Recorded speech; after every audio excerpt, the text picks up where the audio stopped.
Hey there, everyone, and welcome to Pour and Explore, a wine, food, and travel podcast. I'm your host, Nick Elliott, the wine guy. I'd love to be your go-to guide for all things wine, food, and the amazing places they take us. Here on Pour and Explore, we'll sip, savor, and wander through the exciting world of wine, discuss incredible cuisines, and uncover the stories behind unforgettable destinations. Each week, I'll bring you lively conversations with wine experts, chefs, travel pros, and fellow enthusiasts. We'll share practical tips, hilarious tales, and plenty of inspiration to fuel your next adventure. So grab a glass, pull up a chair, and join me as we pour, explore, and celebrate the good life. Let's dive in. Hello, friends, and welcome back to another episode of Pour and Explore. I'm your host, Nick Elliott, and I am your go-to wine wingman for all things travel, food, and fermented grape juice. Today's guest is someone I instantly clicked with. She's smart, she's hilarious, she's wildly successful in the digital space, and has one of the most refreshing takes on business and life that I've heard in a while. Her name is Kristina Rowland, and you are about to fall in love with her energy and her passion. Kristina is a content strategist. She is a powerhouse behind the camera and a self-described, very unlikely entrepreneur. She built her first six-figure business with grit, with networking, and a whole lot of Pinterest quotes, no joke. And today she runs a successful social media agency and travels the world filming for high-level clients, and somehow manages to do it all while raising three kids who are more travel savvy than most adults I know. But in this episode, it isn't just about business, although, spoiler alert, we are going to leave here with at least one idea for a six-figure side hustle. It's also about lifestyle design, building the kind of life that lets you be present with your family, create meaningful work, and yes, sip coffee on the beach in Galveston, Texas, while your kids play professional mermaids in the waves. Today, we're going to talk about how she's turned social media into her ticket to freedom, why you shouldn't recreate the 9-to-5 prison in your own business, very important, and how ordering Starbucks from the TSA line might just change your travel game forever. It's a fun story. And whether you're an entrepreneur, a parent, a content creator, or someone who's just curious about what it would look like to work from anywhere, Kristina's story is the real deal. I can promise you that. We're also going to geek out about German bakeries, micro trips with kids, and the absolute audacity of letting your child blast their iPad in a restaurant. Don't get me started. Just don't get me started. So pour yourself something good, maybe a crisp Riesling in honor of our guest's favorite travel destination and one of mine, and get ready to pour and explore what the one and the only Kristina Rowland. All right, Kristina, thank you so much for joining us today. So happy to have you on the show. Thanks for having me. Absolutely, absolutely. So I just gave you a great intro there. You've got a lot going on, and this is going to be a fun-filled 30 minutes of some very cool stuff. Let's talk about some travel. You travel for work, right? I do Absolutely. sometimes, yeah, I get to travel for work, which is really nice. Absolutely. Tell us a little bit about that. So I am a very unlikely entrepreneur. I was very much supposed to be part of corporate, got thrown out of there kicking and screaming, which is another story for another time. And definitely not enough wine for that yet. But when I was thinking about what I'm going to do for work, how I'm going to support my family, how I'm going to have creative outlet and things like that, I made a list of non-negotiables. I wasn't going to be staring at the same four walls every day. And I wasn't going to have to ask for permission to take off time to hang out and travel and do things with my kids and my husband. Wasn't going to do that. And I was like, well, and if I don't want to have to ask off, I also kind of want to be able to go wherever it is that I want to go.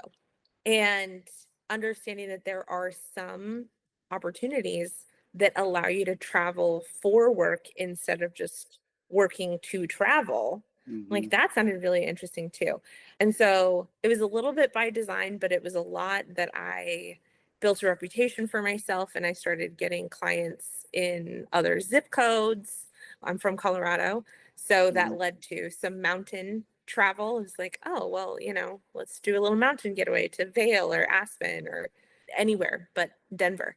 And then that evolved into different states, and then eventually clients in different countries. And so that's when it gets really fun, when you have them in not just different time zones but different passport stamps, like you need a visa to get there. I'm like, yes, this is Yes. this is great. And so it was just kind of like an evolution over time, where I provided a good service, people told other people about it or saw the results, and I got invited from a lot of different places.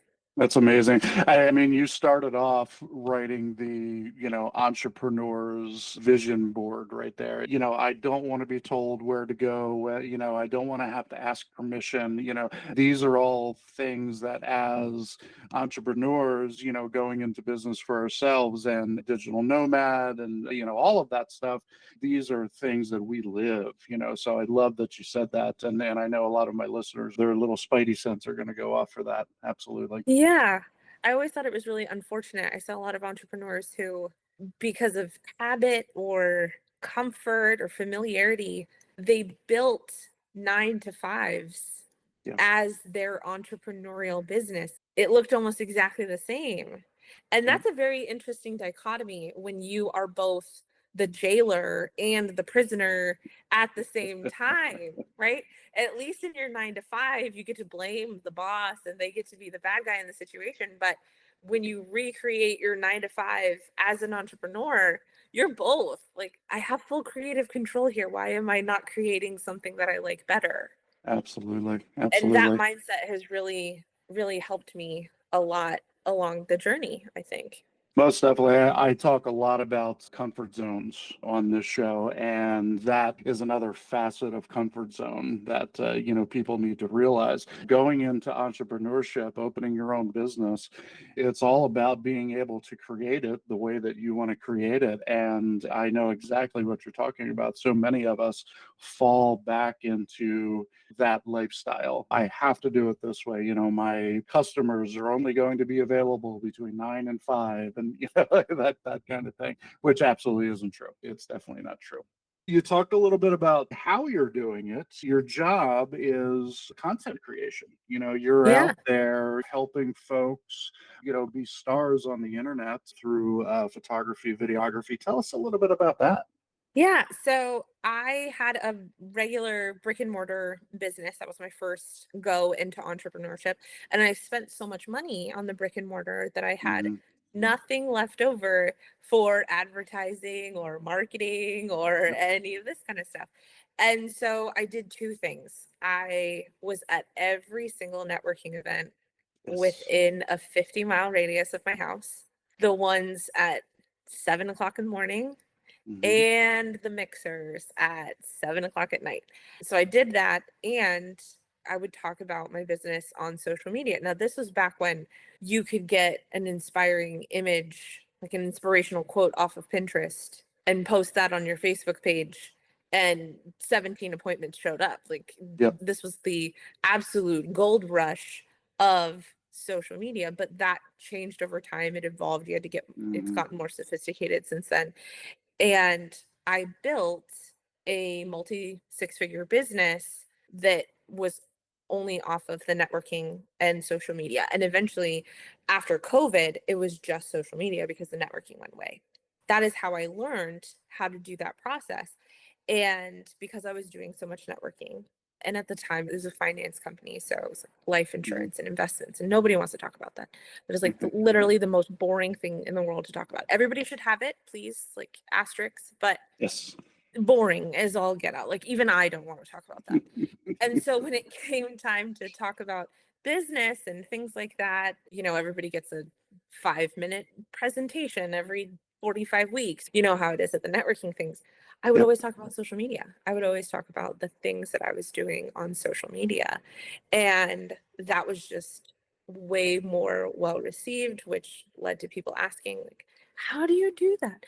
So I stumbled into, again, very unlikely entrepreneur, I stumbled into a social media consulting agency Wow. where I would help people kind of, hey, your brand needs this, or you need to talk to an ideal client. You're posting just to post. Nobody cares about your widget. They want to know what it'll do for them. Please tell them what it'll do for them. From that perspective, I got invited to do a lot more higher end consultative work where it was, would you please run my social media for me? Please come to this event. I like how you take pictures. I like how your videos look. And that's what it has evolved into a lot more now, where I get flown across the world. I get the accommodations paid for, Right. paid to be there, and I just get to play on my phone all day. It's a lot of, like, there are a lot of worse ways to go about things A than 100%. all of that. We talk about digital entrepreneurship and, being your own boss. And I mean, you're someone who went out there and just grabbed it and ran with it. That is absolutely fantastic. Love that. I do too. I've loved it quite a bit, and it gave me a lot of freedom, especially I know COVID was hard for a lot of people Yeah. financially. It was not for us. Bless up that it Yeah. was not, Yeah. and it was because I was already in the digital space so much. And Yeah. so when things switched from in person to the digital space, it's a really safe frontier now.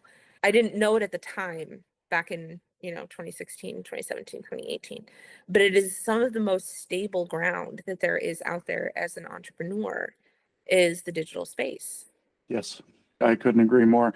And another PSA, for those listening out there, we've been talking about networking, and I cannot say enough how important networking is to an Mhm. entrepreneur. And are there in-person opportunities now to do that? 100%. Look at your local area, chambers of commerce, tourism boards, meetups, BMI, BNI, BNI. BNI, Yep. BNI, Business BNI. Networking International. Exactly. Yeah. These are all opportunities for you to meet other people, just like Christina did, in a very one on one way, of doing it, an in person way of doing it. But I would also say there are thousands of opportunities to network online as well. And there's a platform called alignable.com that I love because I get to meet people from all over the country, all over North America, all over the world that I would not have met without that platform. LinkedIn, of course, I mean, we could go on for hours, but network, network, network is what I'm trying to say. If you want to be a successful entrepreneur, you have to get out there and meet people. Yeah. And the way that I looked at it is I'm just a professional friend maker. Yes. Like, as an entrepreneur, I'm a professional friend maker.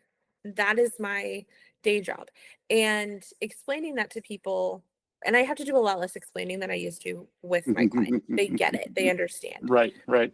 But your social media platforms are a two-dimensional version of you, of Hmm. who you are, the kind of friend that you can be, the kind of relationship that somebody should build with you.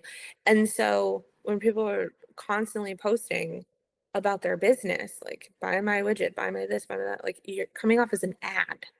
If you Yep. tried to do that same thing in person, like if you walked up to somebody and said the same things online, this is Yes. why networking is so important, because it teaches you the soft skills that you're going to need to translate into that digital space. I really do believe that if I hadn't networked so much, Yep. I wouldn't have approached social media the way that I did, which ended up being very valuable, very high value skill, not only for myself and for my business, but the reason that people pay me so much money to fly out to them to capture content, to do things like this, is because of the approach.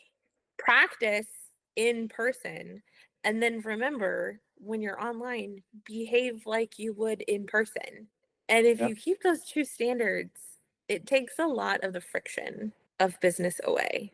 It really does. Yeah, that's awesome advice. I really like that a lot. When you're out there in the in-person space, you're learning to shake hands and you're learning to ask people about themselves, and transferring that skill to social media and so on is invaluable because that's really what you're doing. You're trying to learn about your audience. And how Hmm. else are you going to learn about your audience unless you ask them?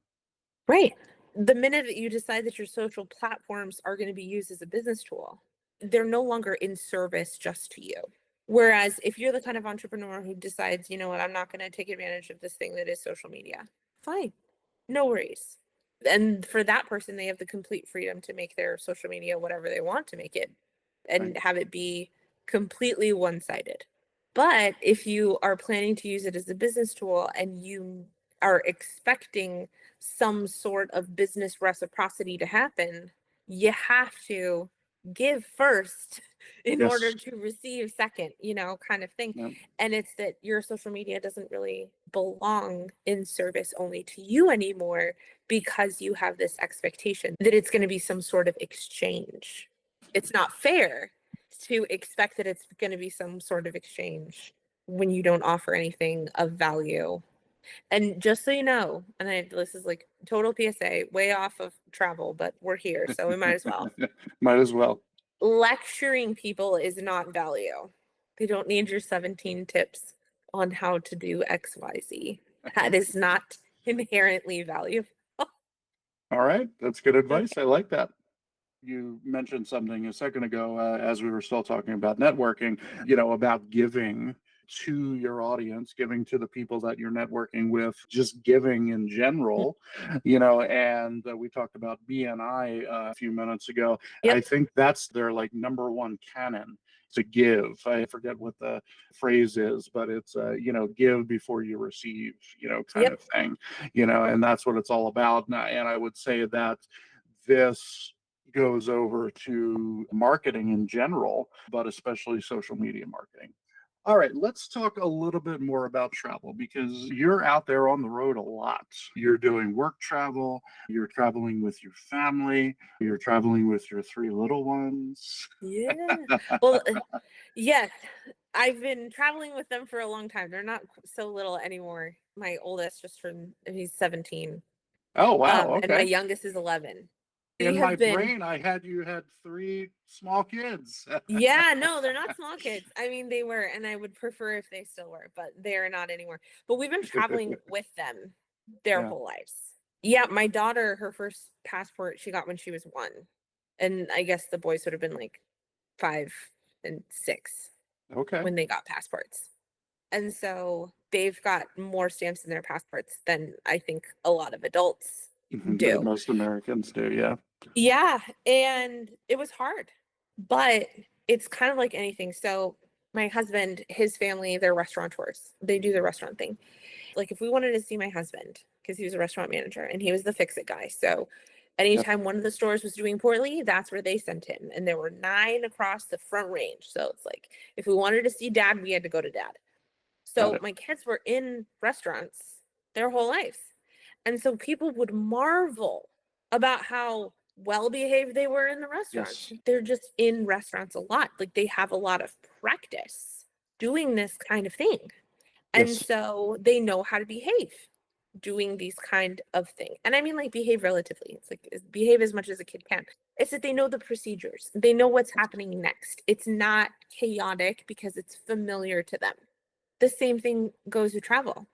Like my kids, they know how to travel because we travel a lot. And so was it hard in the beginning? Yes. Yep. And it doesn't have to be like big travel. Like, do they know how to travel in a car? The benefit of having, living in the Denver metro area, there was always a mountain getaway available at Mm-hmm. some point in time, right? So little micro trips. There's so many cheap flights. And yes, I know that they're cheap flights. It's like Frontier and Spirit, they're super cheap. But if it's like $50, fly somewhere for a day just so that they know how to behave on a plane. And it doesn't have to be anywhere crazy or exotic, but everywhere has a zoo. And so that was one of the things that we did. Like everywhere has a zoo. So we would go just kind of random places with the kids. And we would do family trips and they travel with me for work several times. Like, it's very rarely just me. Very rarely just me, especially anymore. They're so good at travel and they love going to new places. But if it very ever rarely just me, my husband and I, like, I took him to Costa Rica with one of my clients last January. It's like, yes, I would absolutely love to come film your retreat and make all of your social media posts and, all of your great content, but I'm not traveling internationally without my husband. That's not Mm-hmm. happening. It's like, oh, of course, absolutely. So it's like they pay for me, they pay for the husband, all of our hotel, all of the food, transfer to and from the airport, all of this. Plus, I'm being paid to be there. It's like, Yep. great, amazing, phenomenal. They don't cover the whole family most of the time, but Sure, with all the sure. points and everything and all of this kind of stuff, it works out so much better now. Love But it. I don't think that it would be that way if they weren't so good at it, because it would be a pain in the butt for me. It's like, I'm working, I don't need the stress on top of it, but they're so practiced at it. Yep. And that's just anything, right? Like, the more you do Oh, it, the better you get. of course. I mean, just kids being in a restaurant. I took my wife to lunch yesterday, and as two restaurant people ourselves, we used to own a restaurant, and we were at lunch yesterday, and there's kids banging their forks together and screaming. People, don't do that. Don't let your kids do that. Come on. Well, at the risk of completely pissing off a ton of people, I don't want to hear their iPad either. Oh, 100%. Yes. I don't want to hear their iPad. Like, one, I think they could go an hour without the iPad, touch some grass, Yes. lick a dirt, like kiss a rock, Or come on. something, right? But Headphones. Headphones. headphones, We were out to dinner headphones. a couple of months ago, and there's a family there. I mean, there was probably 10 of them at the table, and one of the kids was playing their, the games. That's do do do do do do, and we asked to move, because we couldn't take it anymore. It's Yeah. parents, stop letting your children do that. It's being conscientious in community spaces. It's like, Yes. whatever you do inside your house, like, whatever. Yes. But when you're in a place where everybody is sharing this space, knowing how to share space well, Mm-hmm. that is what I'm talking about. Like, that Yes. is the life skill Yes. that traveling has given my children. They know how to share the world with the other people who live here. And Yep. this is why people compliment that, because that is a very important life skill for success. Yep. How well you can share the space with other people. Teaching your children how to share space with the rest of the world, I think covers what we're talking about. Yeah, A absolutely. 100%. 100%. But the other one is ordering your Starbucks in the TSA line so that it's ready for you when you get there. Okay. That is the other one. Order it as you're on one side of TSA, and by the time you get through and your shoes on, and you should be good at that, okay? Yeah, yeah. We need like a practice area for the people who don't know how to take off their shoes. And stop wearing your buckle boots to This is what I'm talking about. Like, yeah, this is the kind yeah. of stuff that we need at school. We Yes, need taxes, how to open a checking account, how to write a yes, check, how to get through TSA. yes. That is what we really need inside of these public school curriculums, let me tell you. But the key is you order Starbucks on one side of TSA so that by the time you're all done, it's there, it's waiting for you. And you just walk up and you grab it. And Well, everybody you gives know you what? dirty looks because you don't have to stand in the line. So you have to be prepared Right. for the dirty looks. Got to have a little bit of a thick skin about it. But I'm drinking coffee already and they're not. So You heard it here first, folks. You heard it on Pour and Explore. Order your Ah, Starbucks in advance while you're in the TSA line. I love that. yes. Yes. Fantastic, fantastic. So, we met about a month ago and, we had a great conversation. We talked about a lot of different things. You're just having a lot of great time all over the world, doing some stuff in Texas. Talked a little bit about beautiful islands in Texas. Yes. Yes. Yes. Old Galveston Island. Yes. That's where we live. And so it's a lot easier to feel like you're on vacation when you move to everyone else's vacation. That is Yep. another kind of like life hack. is if you are going to take the inherent risk of being an entrepreneur, because there is Mm-hmm. risk, make sure that you're capitalizing on the rewards that come along with it. Yes. You know what I mean? And again, that's like, don't build yourself a 9 to 5, but there are more rewards that come as the trade-off for the risk that you take on. And so for us, one of those things happened to be COVID happened. We transferred everything online really, really fast. It was really easy to do that in our former business that we sold. Mm-hmm. And realtors were knocking down our door. Hey, we want to buy this house. We have a client that wants to move into the neighborhood. They offered us an obscene amount of money. And at some point, it's like, when does it become financially irresponsible not to just like take the money and run, which is what we did. A little while after that, somebody came and offered us $20,000 more than what we thought was already unreasonable. So like recognizing opportunities and shifting because you can, I think is also important. So we couldn't stay there. We would just buy our same house in a bidding war if we stayed there. So it's like, where are you going to go? And we picked somewhere that felt like vacation. And so we moved to a little 50,000 person island in the middle of nowhere, Texas. And we live 2.5 blocks from the beach. Yep. And my daughter gets to play professionally, like she gets to play mermaids professionally. Like their idea of traffic is getting stuck behind a golf cart. You know what I mean? Like Yes. it used to be, and we talked about this, we didn't live in the best neighborhood, which was why I was really surprised that anybody wanted to buy my house. But Okay. it was still in a good school district. But we picked a different school. It was 30 minutes away. Mm-hmm. So getting to school was a 30-minute process. Then picking them up from school, we would do another 30 minutes in traffic to get to our brick and mortar, the one that I paid all that money for, that the reason I didn't have a marketing budget. Okay. Then they would be at the office with us. That's where they did their homework, was at our office. Mm-hmm. And then like 5 o'clock, 6 o'clock, we would spend another 30 minutes to 45 minutes driving traffic back home from the office. Right. So you're talking like 2 hours a day on a good day that they're sitting in traffic. That was when they were quite small. They don't know what that is anymore. Yep. They can remember it. Well, the boys can, my daughter can't. But it's just, we've given them a different life. Yep. We've given them a different childhood.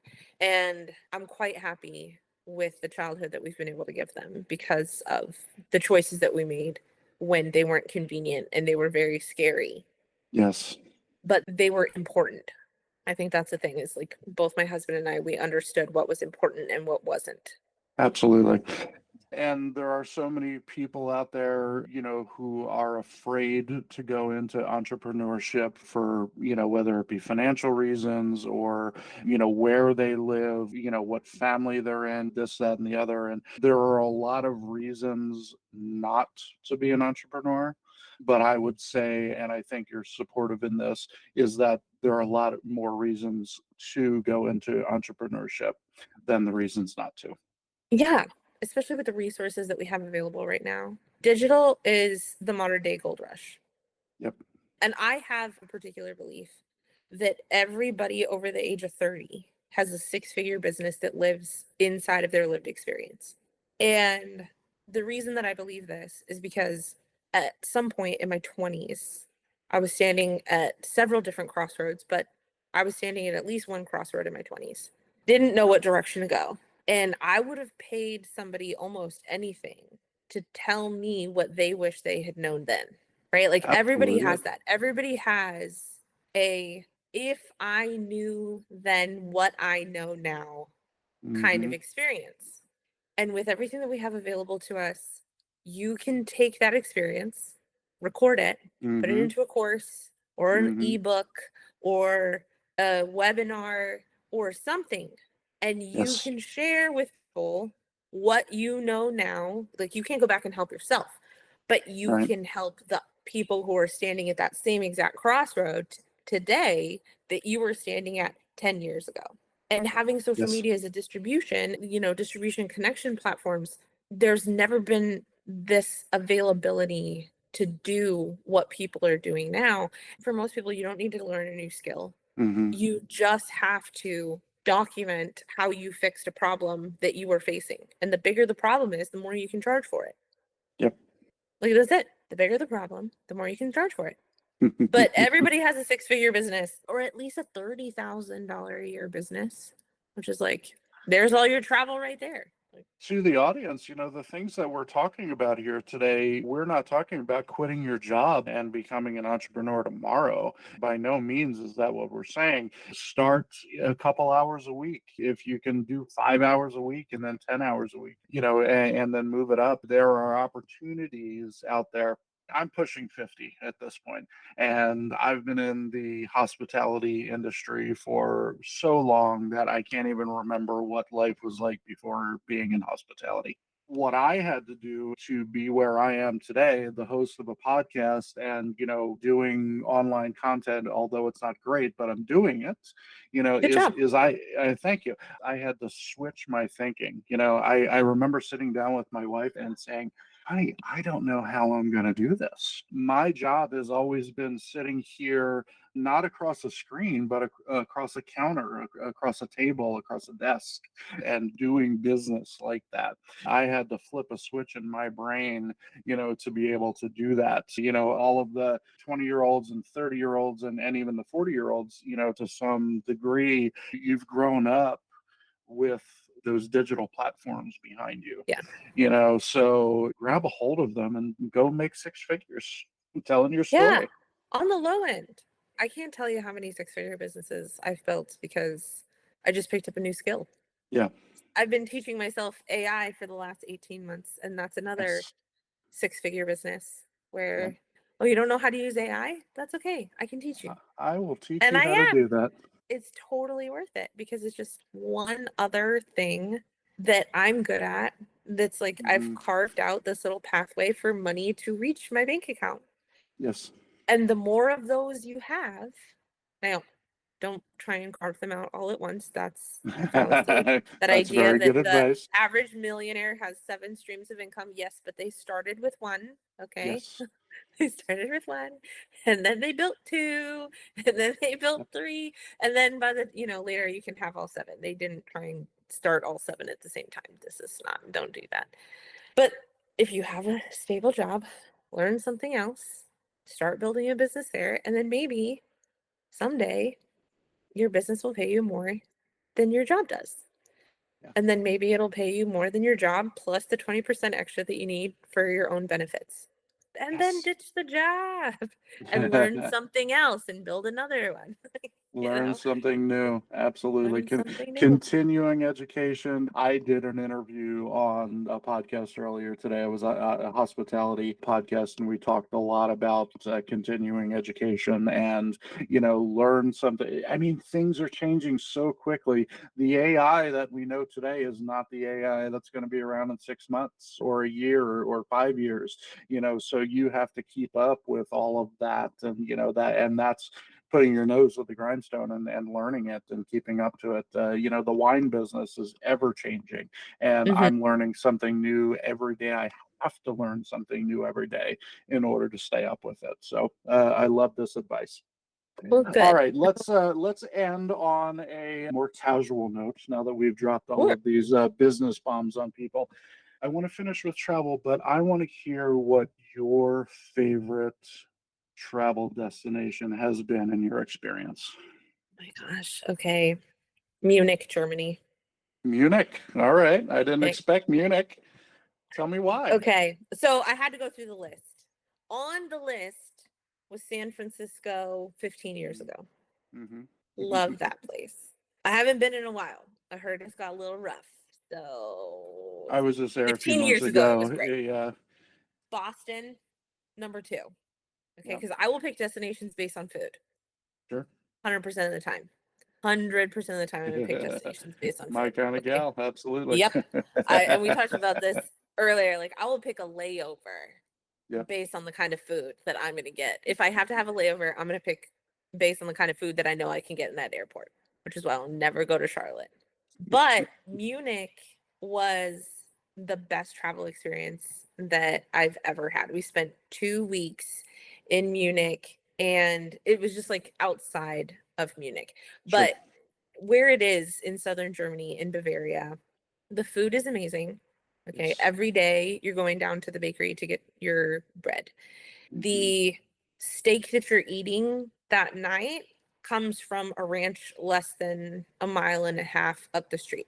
And it's because they use the train system for passenger and they don't allow semis to travel on the highways because it causes a lot of damage. So, like, moving things either by freight or by semi does not really happen there. So all of the food is local. We went during asparagus season. Like, look into it a little bit. I love asparagus. Not everybody, but they also, it's white asparagus. It's not White green asparagus. asparagus. Yep. Okay? Mm-hmm. But we went to an asparagus buffet. I swear they had asparagus 45 different ways and almost nothing else. So, like, make sure that you pick a season. We went the beginning of May. We got there on May Day and we left 2 weeks after that. But it's the feeling that you have there. I've never been anywhere else that also felt like home when I was traveling. And it wasn't that I knew the railway system, and it's not that I was comfortable with the language, because the only thing that I really learned how to say is mein Deutsch ist sehr schlecht, which means my German is very bad. Okay. Oh, and nach einmal, which means I want another beer. Okay. That I also learned. Nach einmal. Very important. But other than those two things, it was the people. There's a competition. Okay, there's a competition to be the cutest little town in all of Bavaria every single year. And every year they get bragging rights if theirs is the cutest little town in all of Bavaria. It really does feel like a community. It feels like a community in a deeper way than I have ever experienced before. And so that's what made it my best travel experience. I was traveling, I was seeing new things, I was eating new stuff, I was doing all of like the fun that comes along with it without the homesick, the anxiety, Yep. the fish out of water feeling that you can get sometimes depending on where you go. Sure. And so that's why it was the best. Wow, I love that story, and I'm going to lock that away. I've not been to Munich yet, but I've been to Frankfurt, et cetera, et cetera. And then, yeah, just absolutely. Germany's an amazing country, I period. love it. But it's a Yeah, very different vibe in northern Germany than it is in southern Germany. it is. It is. Very different Absolutely. vibe. If you go, there's a little town called Hausen, and that is like the best little town in all of southern Germany. And they have this it's like a local thing. They have these what are called Spitzbuben cookies. And it means little rascals. And what it is a like a cross between a shortbread Mm-hmm. and a sugar cookie. Mm. And it's a sandwich cookie. And they put some like tart jam in between the little sandwiches, and they give that a good dusting of powdered sugar. And it became the theme of the trip is that I had to, at every stop, every shop, to see which one had the best one. And the bakery in Housham had the best Spitzbuben cookies of all of the 15 45 that I might have tried while I was You out get your there. Spitzbuben journal out. When you have those kind of details, that's how you can tell that it's like Yes. really, it was a good Yeah. experience. If you can remember those little things, and that's what Yes. travel's all about. You know, we have cameras nowadays attached to our hips, and we can remember, but the feelings and all of that stuff, just amazing advice. We're going to be in Germany in November, and we're doing a cruise along the Rhine. It's one of my wine cruises that I do, and Yay! I'm super excited to go. I've not seen that part of Germany. And I'm super excited about it. We're going to be in Cologne, Rudesheim. It's going to be absolutely fantastic. I'm excited about Yeah, when you get there, you just tell them knock einmal and they'll keep the drinks coming. Bring us another beer. They will keep the drinks coming for you. Oh my goodness. Well, this has been such an awesome conversation. I really, really appreciate your time. Thank you so much for being on the show. Thanks for having me. I had a blast. Absolutely. Absolutely. I absolutely loved this conversation with Christina because it wasn't just practical, it was personal. She's proof that building a business doesn't have to look a certain way. I believe that to the fiber of my being. Absolutely. You can do it all while raising a family, hopping on planes, filming TikToks, and still having the time to argue over the best bakeries in Bavaria. Say that 3 times fast. Here's what I hope that you take away from this. You don't have to wait until things are perfect to start something new. That's number 1. Number 2, you can design your life to include travel, include freedom, and include time with the people that you love. We're more flexible now than we ever have been as a workforce, and I really want that to sink in for you. And if your kids are melting down in public, pack a pair of headphones, please. If this episode sparked something for you, let us know. Snap a screenshot, share it on your social media page, tag both of us. Christina, she's at Kristina with a K, Rowland, Rowland. You're going to find that down here in the show notes. And of course, you know where to find me online. Those will also be in the show notes. And hey, if you're someone who's dreaming about working from anywhere, or if you already are, I want to hear your story. DM me or shoot me an email. Who knows? You might very well be my next guest on Pour and Explore. Until next time, keep the stories flowing and the wine pouring. And as always, keep wondering and wandering. Cheers, everybody. Thank you so much for tuning into this episode of Pour and Explore. I'd love to hear your thoughts, your stories, and your questions. So you can drop me a line at cheers@thewineguy.vin. That's cheers@thewineguy.vin. Or let's connect on TikTok, Instagram, or Facebook. Grab those links on my website at thewineguy.vin. Until next time, let's keep wondering and wandering. Cheers, everyone.